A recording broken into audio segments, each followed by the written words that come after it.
आणि आता आपण मुंबई पुण्यातल्या टॉप 9 बातम्या बघूयात।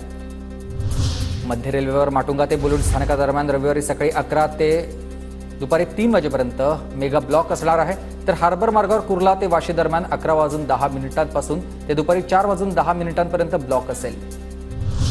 बुलेट ट्रेन सुरक्षितपणे चालवण्यासाठी स्वयंचलित आता पर्जन्यमान मॉनिटरिंग प्रणालीचा वापर केला जाणार आहे।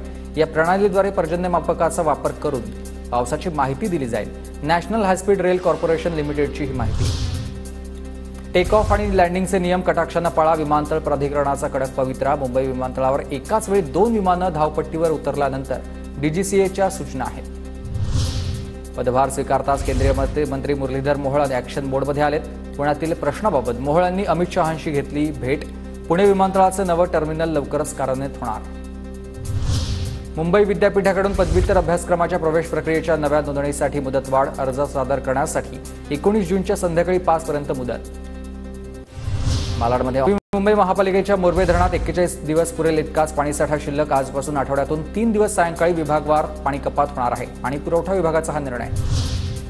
पुण्यातील राजगड किल्ल्यावर जागतिक वारसा स्थळाच्या मानांकनासाठी आता डागडुजीला वेग। सप्टेंबर महिन्यामध्ये आंतरराष्ट्रीय मानांकन समिती किल्ल्याची पाहणी करेल।